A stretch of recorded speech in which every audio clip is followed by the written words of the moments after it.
welcome to my channel. For those of you who do not know me, my name is Codi Ann Smith. I'm a mother of three, an inspirational speaker, and I'm also a spiritual lifestyle mentor for people who are ready to step into their highest calling, master their energy, and lead a life of sovereignty. And today, I wanted to bring some light to a topic that has been pretty much stalking me for the past week. I keep hearing sacred activism, and I'm like, okay, that's great, but what am I supposed to say about that? So today I sat down and I asked Spirit to show me what I needed to say about this, and this is what came through. So I do have my notes right here because I have my journal right here so that I can stay on task and give you guys what was given to me. All right.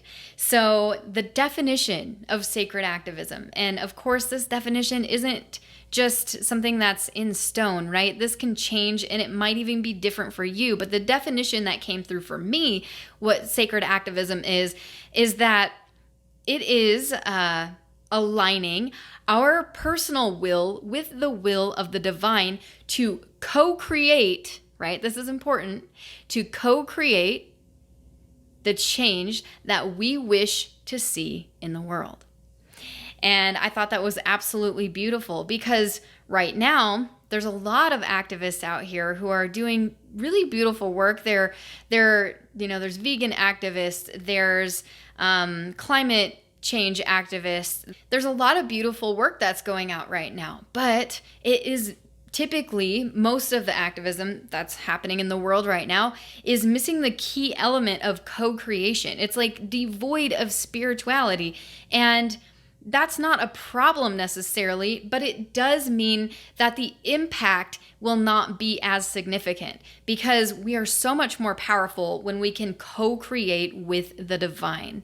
And that is what sacred activism is all about. Now, with sacred activism, there are 3 stages, and it really starts on an individual level. If we are wanting to create a change in the world, we have got to embody the energy that we wish to see change, okay? So if we want freedom, for example, we have to cultivate the energy of freedom within us before we can create that at a larger scale. So if we want to create something globally, we have to start at an individual level. Through our self-mastery, for example, we can alter the aura that we're putting out into the universe. We all have our stories, we all have our past, we all have different shadows that we have to overcome.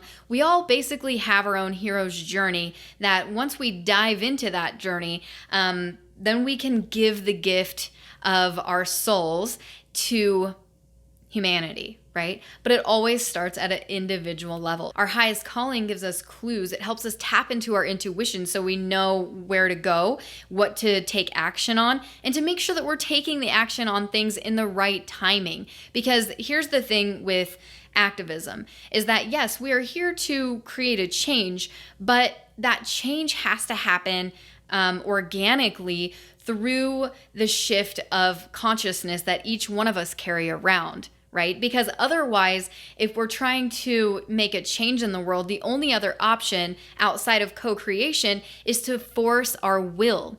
And that is not sacred activism. That kind of throws a wrench into the divine plan. And then we see people becoming exhausted. We see a lot of disappointment because we think that, at that level, it can feel like we can never make the change that we came here to make.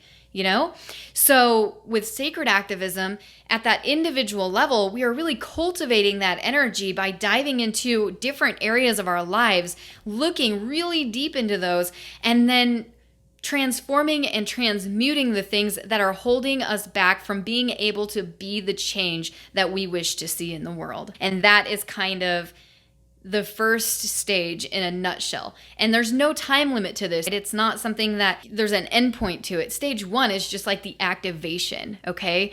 But it does eventually infiltrate into stage 2. Stage 2 is moving to more of a communal service, right? So it's taking all that inner work that you did at an individual level, and then you're bringing it to a community. And with what's beautiful about a community is that it's full of people who have been doing this work, ideally, right? If we're working together with sacred activism, ideally the communities that we would be a part of would be communities where people have went through this process at an individual level, and then they're reaching out for their allies, right? They're coming together and forming an even bigger group of people who have been doing this work, which it changes the dynamic, right? Because we each have our own like energy, our energy bodies, and every one of us, our energy bodies have an impact in the world. But when we come together for a common higher purpose, which is at a communal level, that amplifies that energy, and it creates a change within our communities. And that's really where the second stage lies, is in our communities. Our communities start taking on a higher purpose because we have already answered the call to our higher purpose at an individual level that infiltrates into the stage 2 of our communities, right? And a lot of beautiful things happen there.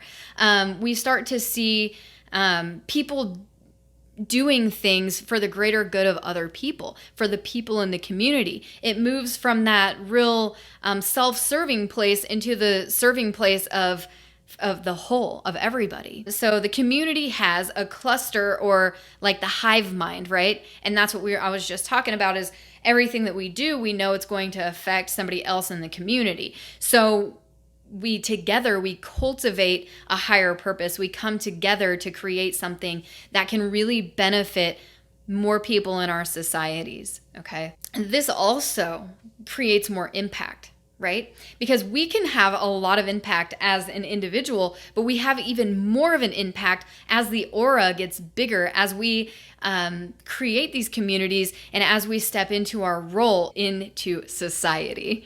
But yeah, so that's pretty much the community. Stage 2 in a nutshell is it's about the community and connecting with your allies and taking your higher purpose even further. And then the third stage in sacred activism has to do with global, like globally, right? And this is even more impactful and more powerful, obviously. But at a global level, we start to see the interconnectedness of every living creature. And the way that I kind of see this at a global level is to picture like a spider web, right? And where the spider web interconnects, each little place where it would connect would be one of those communities. And it connects to another community, which connects to another community, that are all serving higher purposes, right? And this creates an even bigger collective aura that actually changes the world at a global scale. So it takes on a higher consciousness. Globally, we take on a higher purpose.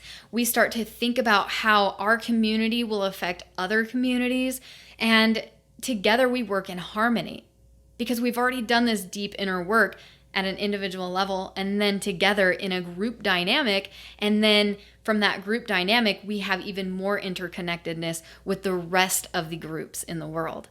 And that's where the whole global impact and global change starts to happen. Is it even possible for us to reach that level?